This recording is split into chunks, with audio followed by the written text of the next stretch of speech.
How are you doing this morning? Welcome to Realty's 411 Virtual Investor Summit. We're so excited to have you here.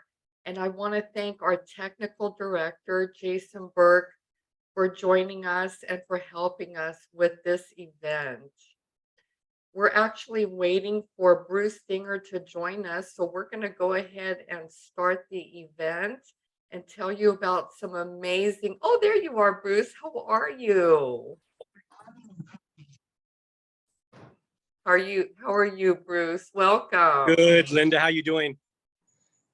We're doing so well. Thank you for joining us, Bruce. I know you're busy. It looks like you're relaxing out somewhere today. And we want to thank you for including us in your day today. Why don't you tell our viewers a little bit about you and how Realty 411 has impacted you?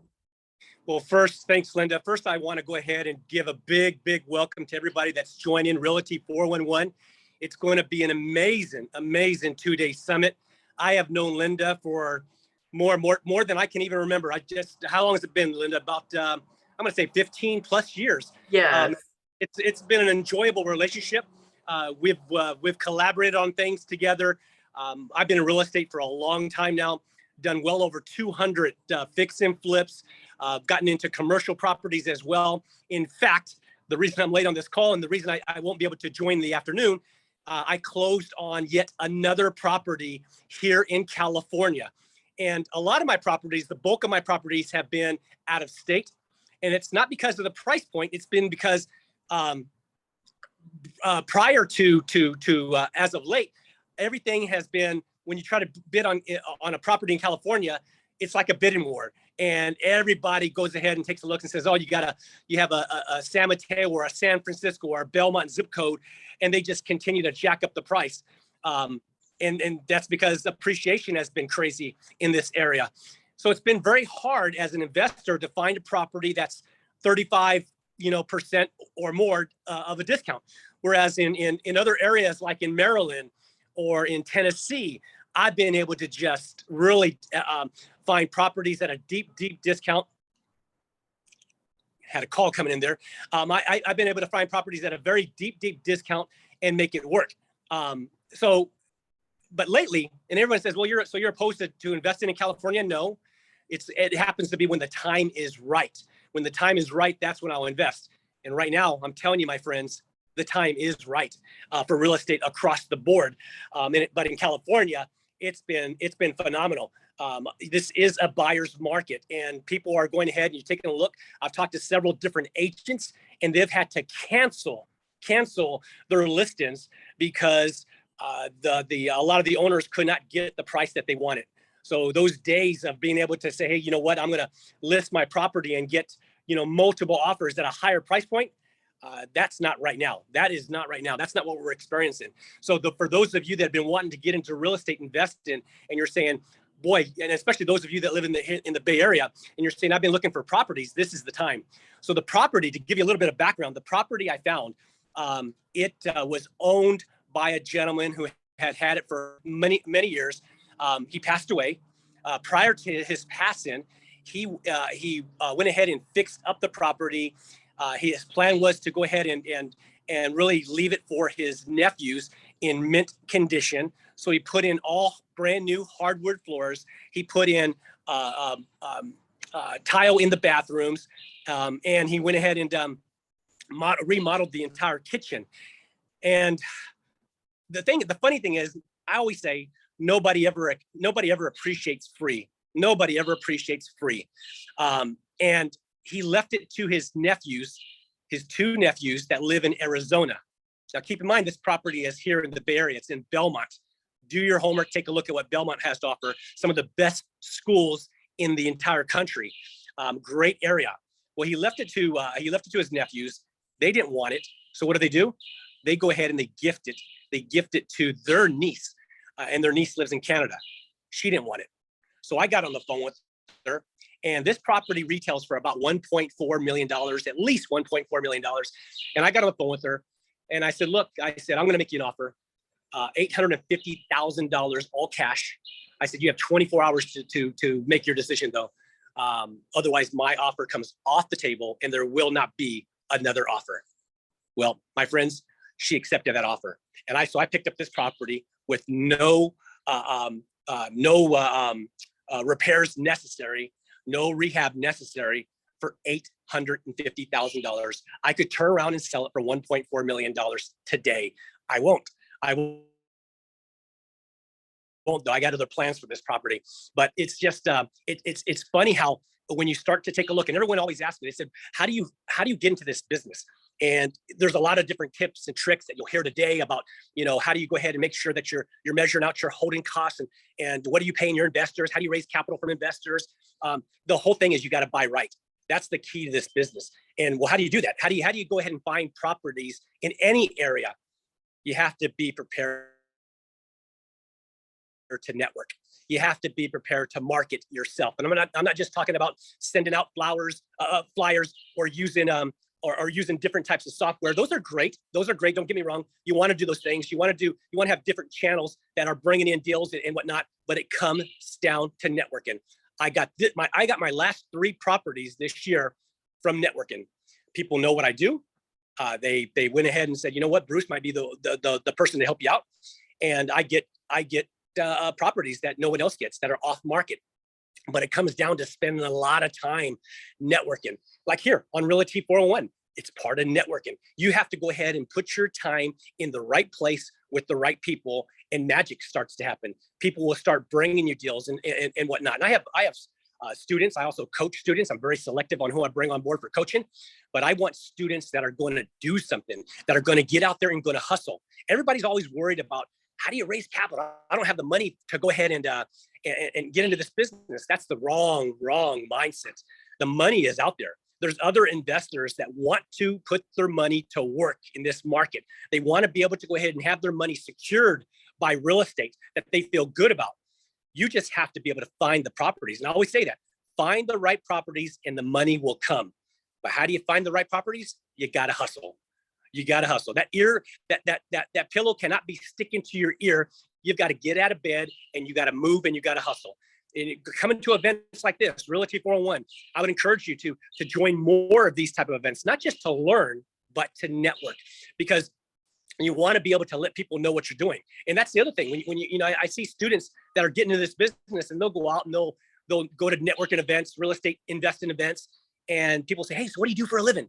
Oh, I work at Apple. I'm an engineer. If you're going to get into this business, that does not help you at all. That does not benefit you at all. You have to be able to have a clean type of presentation, a little mini elevators pitch where you say, hey, my name is Bruce Dinger. I'm a real estate. I'm a redeveloper in real estate. I find properties at a very, very, very deep discount. I go ahead and fix up those properties and I turn around and flip them. And you know what? Those lucky, fortunate investors that I allow to be able to fund my projects, well, I back their money, buy the real estate. I put them in first lien position, and I typically give them between 8 to 12% annualized based on the relationship that we have. Those are the things you want to be able to say. You want to be able to have your spill down, your pitch down, because you want to make every minute count when you're out there networking. And network comes in different forms. You go to events like this, Realty411, you go to other different events where there's money, and that a lot of rich people, they want to put their money to work. So go to different, sorry, that was another call coming in. Go to different types of galleries, art galleries. That's where money is. People are investing in art. They're already in that mindset of, how do I put my money to work? Go to auctions. Find out your local courthouse and go to auctions. And you may think, well, Bruce, I don't have any money right now. I'm just getting started in this business. Again, the wrong mindset. You want to be able to go ahead and think, you know what? Who are the people that are going to auctions? Well, it's people with money. It's people they already got the cashier checks in their hands. They're hot little hands. They want to find a great investment. Not everybody is going to walk away with the property. And even if they do, that's time for you to introduce yourself. And you go up to them and you say, hey, I noticed, either congratulations on your new acquisition, or hey, I noticed you didn't get that property that you were looking to get. let me introduce myself to you, because I'm a real estate redeveloper. I find properties at a very, very deep discount. I have a system in place that we're able to find properties in great, great areas. And I'm always looking for investors. I mean, I have investors right now, but I'm always looking for other investors that I can build relationships with. That's how you're going to build out your network of money. You know, so but in going to those meetings, you never know who you're going to meet. I mean, I remember years ago going back to a meeting just like what I described there, looking to raise more capital. What did I come across? A father and son team in Nashville, Tennessee, that were going through a foreclosure. And I remember them telling me they had desperation in their eyes because it was a private money lender. It was an attorney that had loaned them the money, and he was just hammering them about, where's my money? Where's my money? You're in default. And they just couldn't take it anymore. And they had sold me the property for what they had paid for it like 10 years prior. So there's opportunities out there, and you look at that, and I look at it as being able to help them. You know, I wasn't looking for another property in Nashville, but they were looking to go ahead and sell. They were in a tight situation, and they thanked me for helping them out. It's just incredible that once you start to be able to network, and you have a purpose in mind, you have to be very intentful about have intent when you go out there and you start to network with different individuals. Things happen to you, but you got to put it in your mind. I mean, Linda knows me that I'm a big, I've been in martial arts for many years. All my kids are in martial arts. My oldest daughter, Kathy, Linda remembers her when she was like probably 5 or 6. She just got her 2nd degree black belt from the only American that he's the gold medalist, Master Herb Perez, that beat the Koreans in Taekwondo back in 1992. That's who she trains with. I believe in surrounding yourself by the best. I believe in we are products of our own environment. So you want to make sure your environment is clean and something that's going to move the needle in the right direction, whatever that direction might be for you. But it's just, meditation is big. I'm a big believer in that. That's a mindset is big just in life in general. When it comes to real estate investing, I do believe that you can manifest great things. I mean, I asked myself, you know, commercial property. I picked another commercial property I picked up about 8 months ago. Same type of situation. Out-of-state owner wanted to relinquish a portion of her portfolio, and gave it to me at about a 50% discount. Why would she do that? You ask yourself that, right? But it comes down to that, the law of vibration. You have the right vibes, you have the right vibration, the right energy, amazing things happen. So it's cleaning that mind. It's being able to have a focus, and then not just focusing and meditating, but being able to then take action and put yourself in the right environment. And I've known many people, and I'm sure unfortunately there's people on this call that have been thinking about doing real estate investing for years. And you guys don't have to raise your hand or anything else. You know who you are. You've been thinking about this for the last 5-10 years. Yeah, I want to get into real estate investing. I want to be able to go ahead and fix and flip homes. I want to bring in some extra cash so I can go ahead and secure my future and give my family a better life. But why haven't you done it? Why haven't you done it? It's because you're not in the right environment. You have to be in an environment that's supportive, that you start condition yourself. And when you go ahead and you say no for something that you want to do, when you say, you know what, procrastinate, and you say, I'm going to do it later, I'm going to do it next year, I'm going to wait for the new year to come, all you're doing is you're conditioning your mind to be able to say, it's okay to delay on something that you know you need to do. It's okay to delay. And really, it's not okay. So you're conditioning your mind, and you have to learn to rewire your mind, rewire your energy on how you think. When you want something, you ask yourself just 5 questions. Is it legal? Is it ethical? Is it moral? Am I going to make some money? And do I want to do it? And if you answer yes to all those questions, by golly, you get off your rear end and you do it. So this is what you're here for today. This is going to be an amazing, amazing event, but it's only going to be amazing if you do something about it.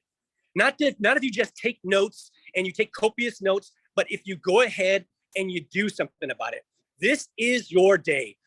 Those of you that are here, you're here for a reason. You got up, you went ahead and said, what, this is my time to go ahead and shine, then do something about it. See, Linda has lined up some of the best speakers that are here. The next speaker is going to be Neil Walgren, and you want to listen to him. He talks about consistent cash flow. How do you get consistent cash flow? But just don't listen to Neil. Just don't take notes on what he's saying. Do something about it. Be able to get yourself, quit being cheap with yourself. You deserve to get yourself a mentor that you align with, that you feel good about. That's the quickest path to success, is not just reading books, taking notes, or listening to people speak, but being able to have a regimen in place with somebody that knows what they're doing. So this is your day. Do something about it. It's great to have you all here. You're with great hands. I'll try to pop in a little bit later, Linda, but I'm going to have to rock and roll because I have 2 properties that I'm closing on this morning. So have a great day, everybody. The next speaker I want to introduce you to is Neil Walgren. Again, he's going to talk about consistent cash flow. So hopefully, Neil, you're ready for him. You're ready for his energy. He's going to bring the heat. Neil, welcome on board, my brother. Awesome. Thanks, Bruce. That was a great intro. I